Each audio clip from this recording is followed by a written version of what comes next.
Man, here y'all know how I get down. We talking boxing.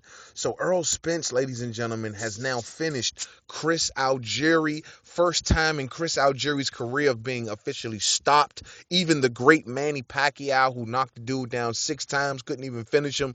Errol Spence showing true welterweight power, finishing Chris Algieri in impressive fashion, ladies and gentlemen, man. Errol Spence, ladies and gentlemen, needs to be considered one of the creme de la creme now of the welterweight division. He's a #1 contender. He stomped out the lower tier of fighters at the welterweight division, if you will. Chris Algieri being the first pretty much known name that we seen him fight.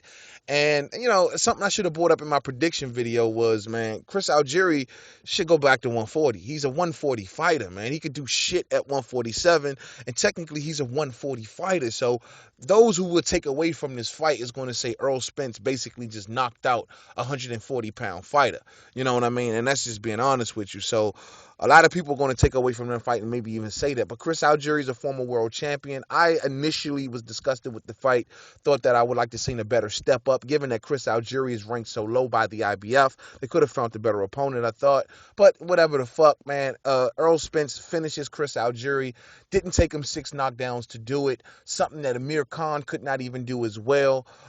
Showing true welterweight power. And I say true welterweight power because Errol Spence is a true welterweight, man. This kid has extremely gifted power, man. In both hands, I'm noticing also, ladies and gentlemen.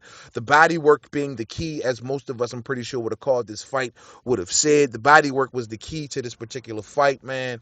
Errol Spence stomped the body of Chris Algieri, took the soul from him in this particular fight, round by round, just beating him more and more. The power being the X factor. Chris Algieri could not stop Errol Spence from coming down the middle lane, man, just coming down the middle and just stomping him, man.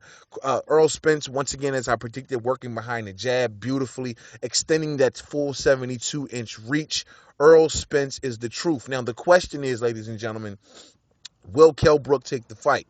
Kell Brook, not only does Kell Brook need a big name, but he just needs a qualified name, if you will. We were all willing to give Kell Brook a pass for Diego Chavez, though he was not the guy.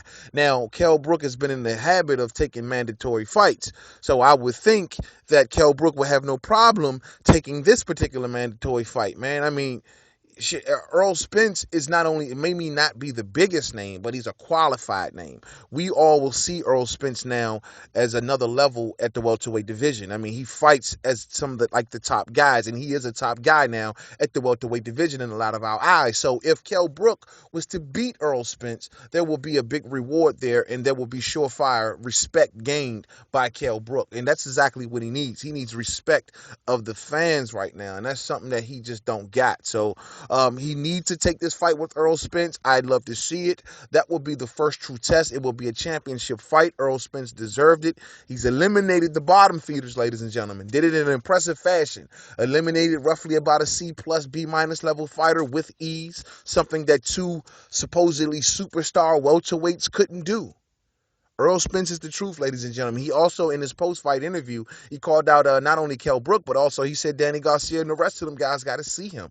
Errol Spence is a Heyman fighter. So, of course, Sean Porter is possible, Keith Thurman is possible, and Danny Garcia is definitely possible.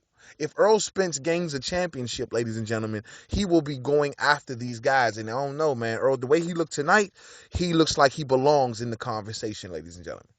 So I will elaborate more on this fight, man. I want to see if they maybe even in the IBF. I know they got Lamont Peterson rated pretty high. They may even look to give, I don't know, him a fight, with Peterson or whatnot. Kell Brook is now facing a voluntary defense, which meaning that a fight between him and Spence wouldn't be immediate. They will give Kell Brook a voluntary defense in which Kell Brook is fishing for a big name. But if he beats this dude, he's going to be forced then to take the mandatory defense, which will be Errol Spence. So let's see if it goes down, man. I think Spence should go after that fight.